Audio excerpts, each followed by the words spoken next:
오늘로써 이제 다윗의 이야기가 끝이 납니다.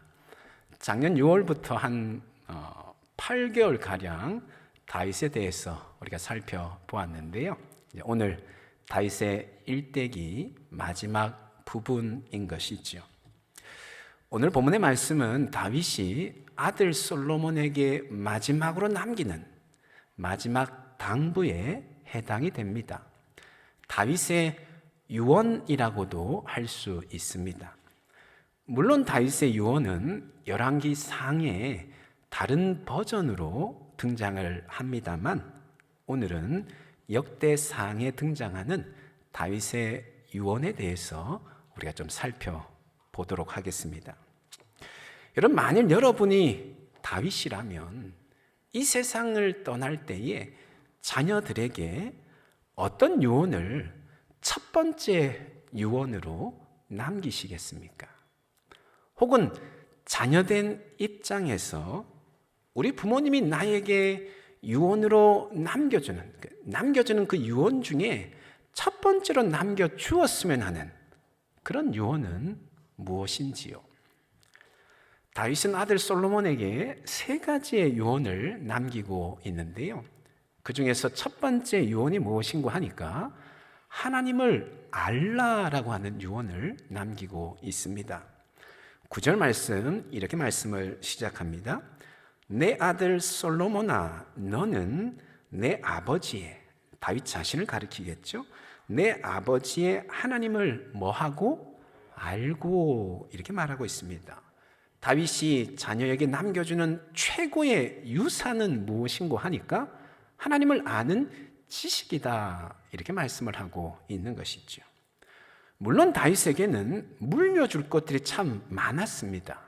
견고하게 세운 왕권, 그리고 이스라엘의 넓은 영토 뿐만 아니라 창고에 가득히 채워져 있는 재물들, 화려하고 찬란한 문화유산들, 그리고 충직한 신하 등등 다윗은 생전에 참 많은 것들을 이룩해 놓았습니다. 하지만 다윗은 그 어떤 것보다도 가장 중요한 유산으로 하나님을 아는 지식을 물려주려고 하고 있다라고 하는 것이죠. 그것은 분명 다윗의 경험에서 나온 유언이었을 것입니다.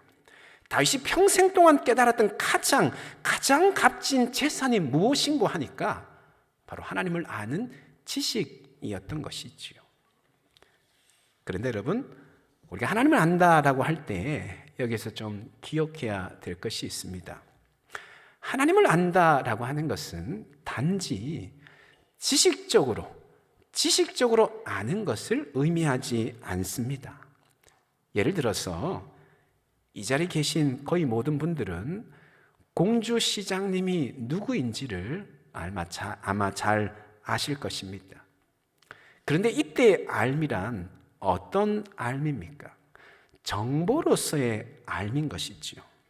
시장님의 이름이 무엇이고, 시장님의 얼굴 생김새가 어떠하고, 시장님이 어느 출신 고등학교가 어디인가, 이런 것들을 아는 알미인 것이죠. 정보로서의 알미입니다. 시장님이 어떤 성품을 가지고 있고 어떤 취미를 가지고 있는지, 무슨 생각을 주로 하는지 사실 대부분의 우리들은 잘 알지를 못합니다. 하나님을 안다라고 하는 것은 그런 차원의 알미 아니라는 것이, 정보로서의 알미 아니라는 것입니다. 하나님을 안다라고 하는 것은 경험해서 아는 것을 말하는 것이지요. 만나보고 겪어보고 경험해 봄으로써 아는 지식이다라고 하는 것입니다.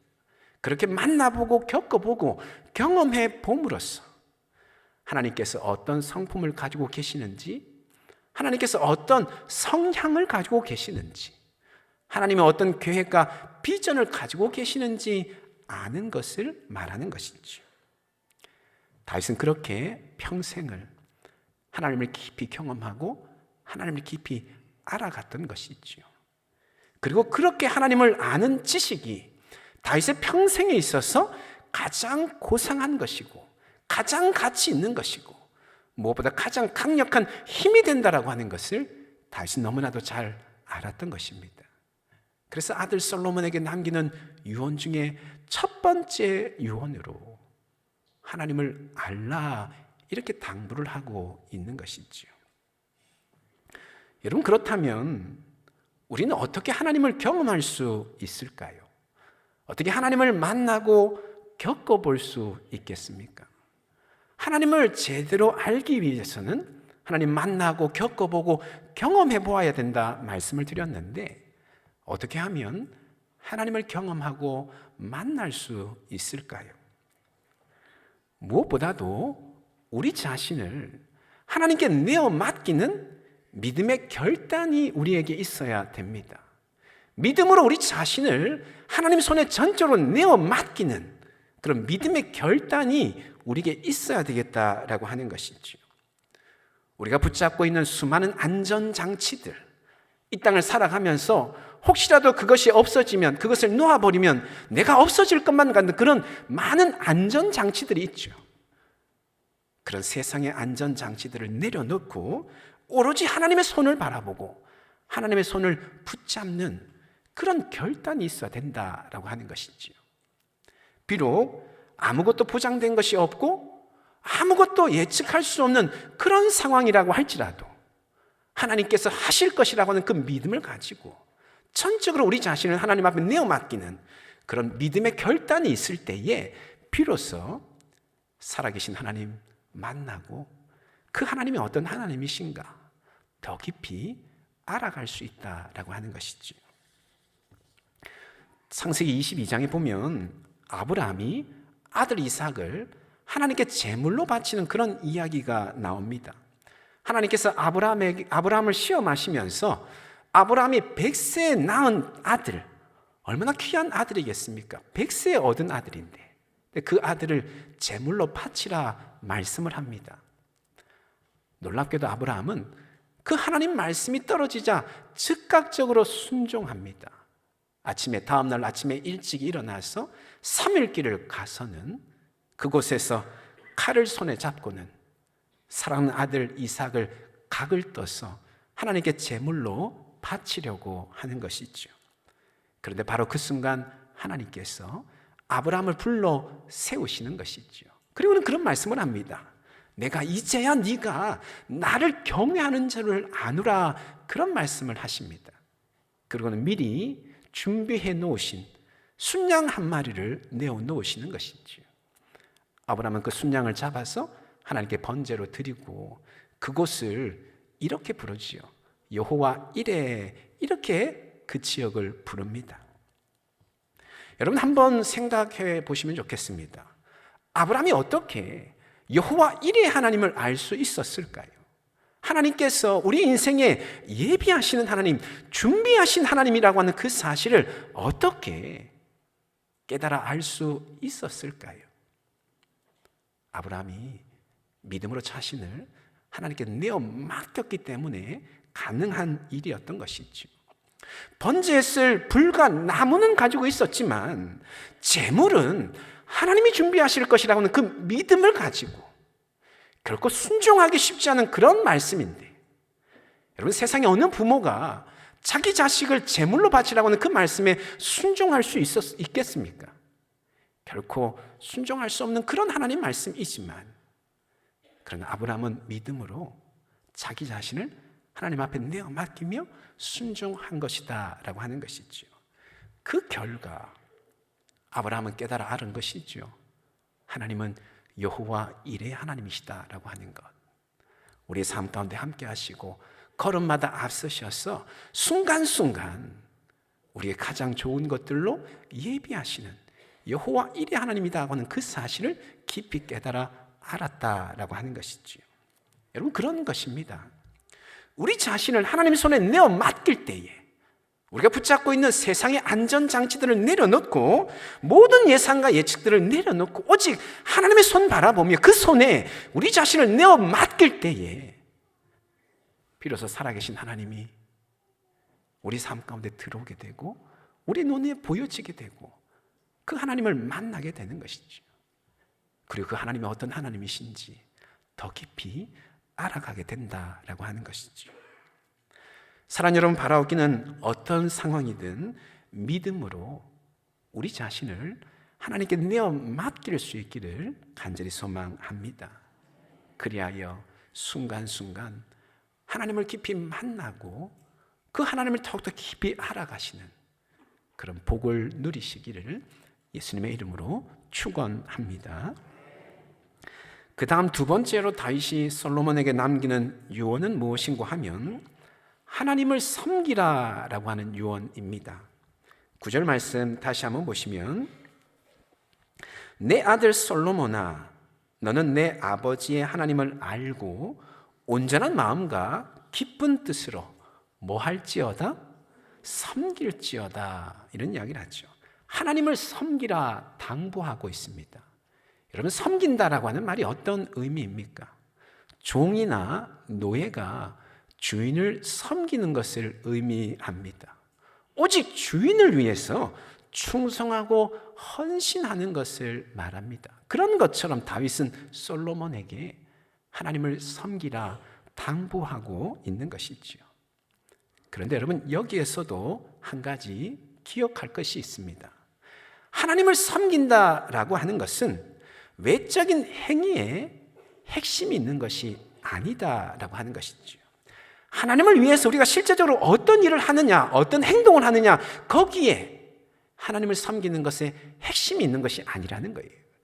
시간을 들이거나 물질을 들이거나 몸을 들여서 헌신하는 것 같은 그런 외적인 행위에 초점이 있는 것이 아니라는 것입니다. 물론 그것도 있어야 되고 중요한 일이지만 그럼에도 그와 같이 외적인 행위가 하나님 섬김의 핵심이 될 수 없다는 것이지요.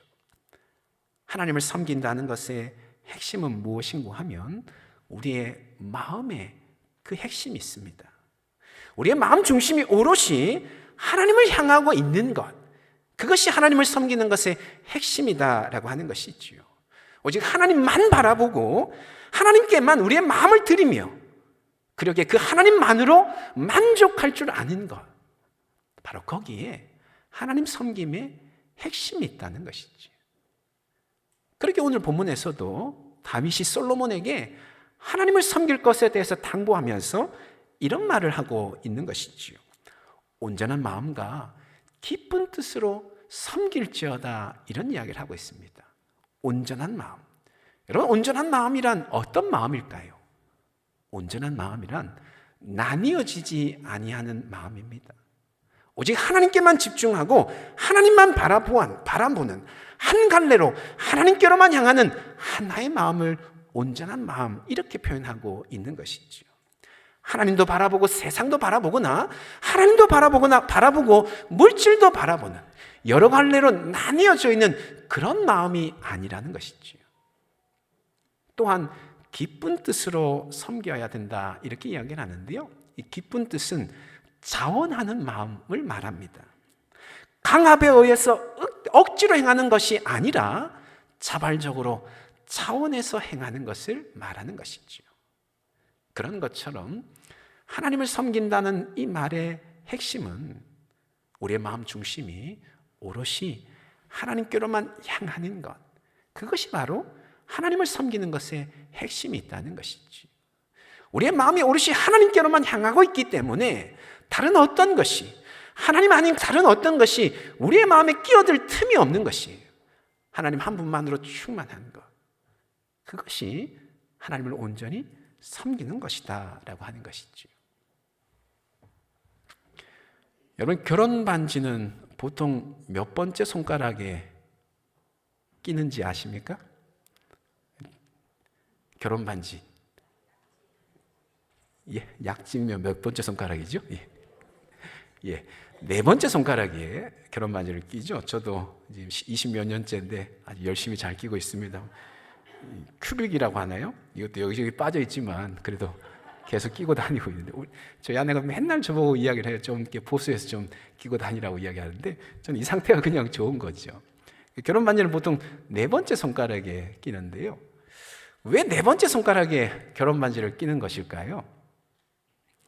나머지 손가락은 스스로 잘 펴져요. 첫 번째, 두 번째, 세 번째, 다섯 번째까지 스스로 잘 펴집니다. 네 번째 손가락만은 어떻습니까? 스스로 펴는 게 쉽지가 않죠. 편 것 같지만 오랫도록 펼 수가 없습니다. 네 번째 손가락을 온전하게 펴기 위해서는 어떻게 해야 됩니까? 다른 손가락의 도움을 받아야지만 온전하게 펼 수 있습니다. 그래서 결혼 반지를 네 번째 손가락에 낀다라고 하는 것이죠. 나는 당신만을 사랑합니다. 당신만을 의지합니다. 내 마음은 오직 당신만을 향해 있습니다. 이런 표시로 결혼 반지를 네 번째 손가락에 끼는 것이다 라고 하는 것이죠. 여러분, 우리는 모두가 다 우리 주님의 신부들인 줄로 믿습니다. 저와 여러분의 네 번째 손가락에는 주님과의 결혼 반지가 끼워져 있는 줄로 믿습니다. 그것이 어떤 의미입니까? 주님, 저는 주님만 의지합니다. 저는 주님만을 바라봅니다. 제 마음은 오직 주님만을 향하고 있습니다. 이 약속의 고백이 거기에 담겨져 있는 줄로 믿습니다. 여러분, 바라고 있는 그 약속대로 오직 주님만 의지하시고 주님만 바라보시고 주님 한 분만으로 만족할 줄 아는 진정 주님을 섬기시는 저와 여러분 다 될 수 있기를 예수님의 이름으로 축원합니다. 마지막 세 번째 유언은 이런 유언이에요. 사명을 완수하라라고 하는 그런 유언을 남기고 있습니다. 사명을 완수하라. 10절 말씀에 이런 이야기를 합니다. 그런즉 이제 너는 삼갈지어다. 다윗이 솔로몬에게 유언을 남기는데 여호와께서 너를 택하여 솔로몬을 택하여 성전의 건물을 건축하게 하셨으니 힘써 행할지니라 하니라. 이런 이야기를 합니다. 솔로몬을 향하여서 성전 건축에 힘쓸 것을 당부하고 있습니다. 그런데 여러분, 사실 이 성전 건축은 다윗의 평생의 소원이었습니다. 다윗은 하나님을 지극히 사랑했던 사람이죠. 그 사랑의 표현으로 여호와의 집 성전을 건축하고자 했던 것이죠. 그리고 다윗은 성전 건축에 필요한 모든 재원들을 다 모아놓기까지 하였습니다. 하지만 하나님은 어떻게 하셨죠? 그것을 허락하지 않으셨습니다. 왜 그런가 하니까 다윗이 피를 너무 많이 흘렸기 때문이다, 그렇게 말씀을 하십니다. 그런데 다윗은 그런 하나님을 향하여서 결코 반박하지 않습니다. 하나님, 제가 얼마나 하나님을 사랑하시는지, 하나님 사랑하기에 그 사랑의 표현으로 하나님을 위해서 성전을 짓고 싶어 하는 그 마음을 하나님 아십니까? 그렇게 반박하지 않았다는 것이죠. 어떻게 하였는가 하니까 그냥 조용히 다윗은 자신의 성전 건축의 소원을 아들 솔로몬에게 인계하고 있습니다. 그것은 다시 말하면 사명을 대물림한 것이다, 이렇게 말할 수 있습니다. 다윗에게는 하나님의 통치를 만방에 드러내야 되는 그런 사명이 주어져 있었습니다. 그 사명의 일환이 무엇인가 하니까 바로 하나님이 거하시는 집 성전을 건축하는 것이었죠. 다윗은 지금 그 사명을 아들 솔로몬에게 물려주고 있는 것이다 라고 하는 것이죠. 여러분, 그런 것처럼 부모의 중요한 역할은 우리 자녀들에게 믿음을 물려주는 것이기도 하지만 한편으로는 사명 또한 물려줄 줄 알아야 된다라고 하는 것이죠. 하나님 나라를 위해서 충성하고 헌신하는 사명을 물려주고 그 사명을 일깨워주는 것이 부모로서의 아주 중요한 역할이다, 그런 말씀인 것이죠. 설교를 준비하면서 그런 생각을 좀 해봤습니다. 부모된 우리들이 우리 자녀들에게 이런 사명을 물려주면 어떨까 한번 생각을 해봤습니다. 주님의 몸된 교회를 든든히 세우는 사명, 주님의 몸된 교회를 든든히 세워나가는 그 사명을 우리 자녀들에게 물려주면 어떨까라고 하는 것이죠. 부모된 우리들이 평생을 다하여 교회를 든든히 세우던 그 자리를 이제 우리 자녀들에게 물려주는 것이죠. 그 자녀들이 이제 그 자리를 이어받아서는 우리 부모님 세대들이 그랬던 것처럼 그 자리에 서서 동일하게 주님의 몸된 교회를 든든히 세워나가는 것이죠. 땀을 흘려가며 국수를 삶고 맛있게 정성 들여 국수를 만들어서 성도님들을 섬겼던 그 부모님들의 자리, 이제 자녀들이 물려받아서는 그 자리에 서서 우리 어머니가 하셨고 우리 아버지가 하셨던 것처럼 자녀 세대가 똑같이 땀을 흘려서 국수를 정성 들여 맛있게 만들어서 성도들을 섬긴다면 어떨 것 같습니까?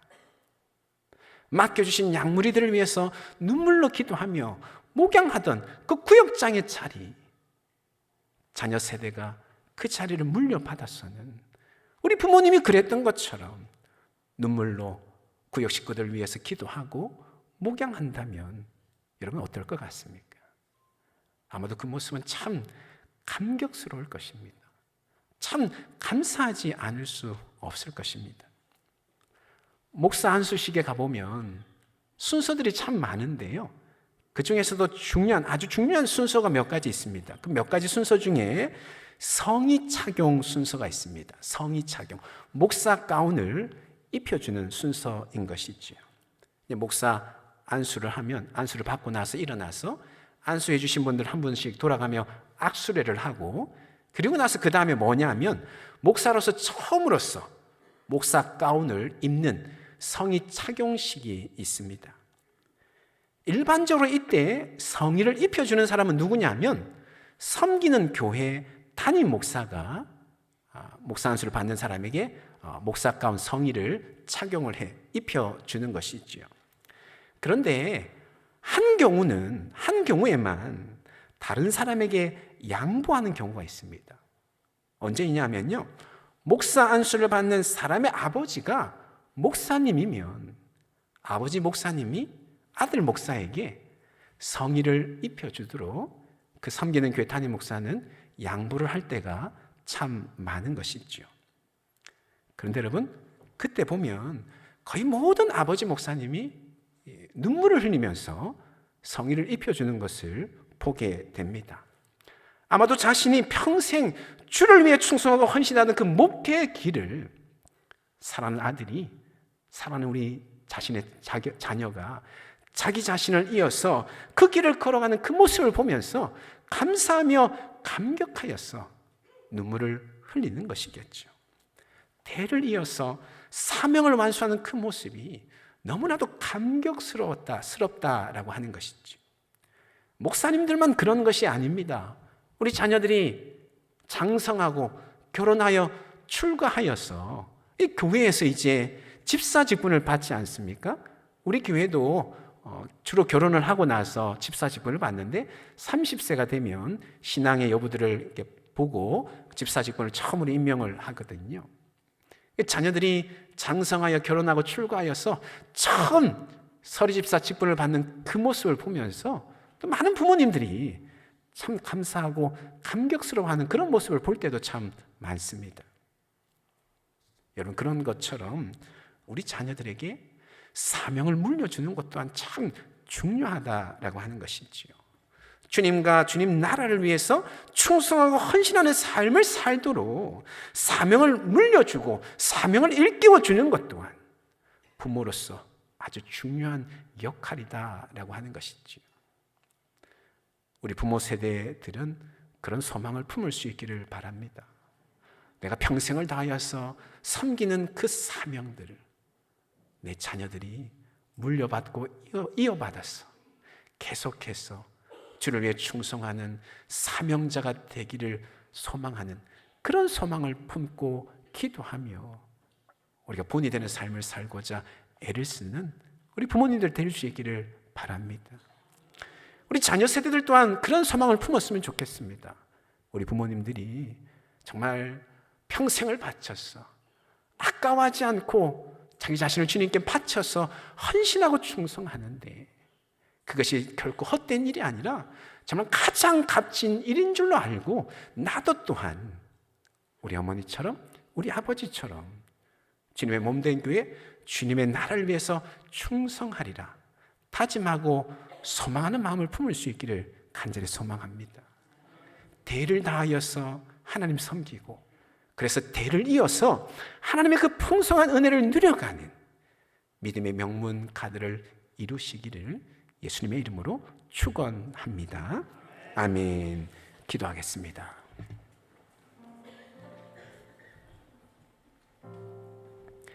오늘 다윗의 유언 세 가지를 우리가 살펴보았습니다. 하나님을 알고 하나님을 섬기고 사명을 완수하라.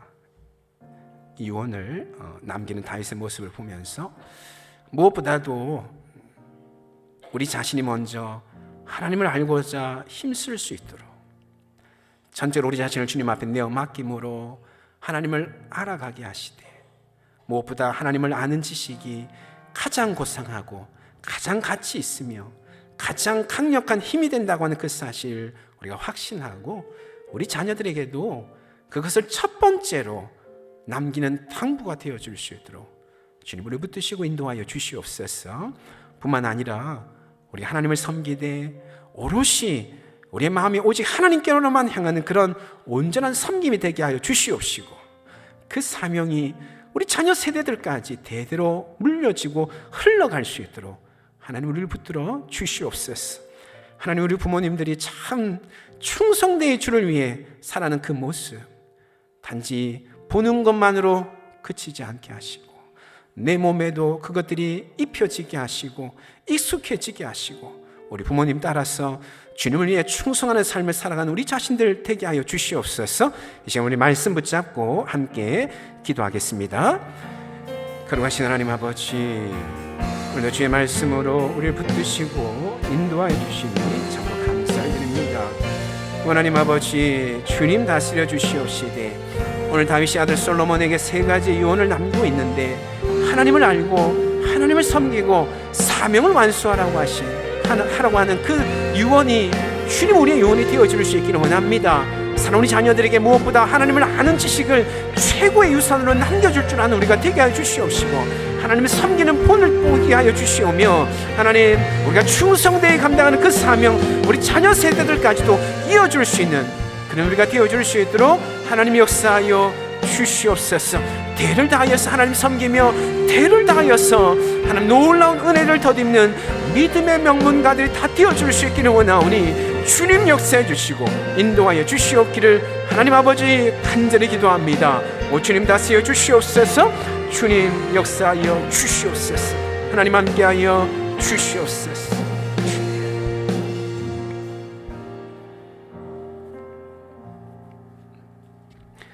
거룩하신 하나님, 오늘 다윗이 아들 솔로몬에게 세 가지 유언을 남기는 것을 살펴보았는데, 하나님 우리 또한 우리 사랑하는 자녀들에게 그와 같은 것들을 남길 수 있도록 우리의 심령을 붙들어 주시옵소서.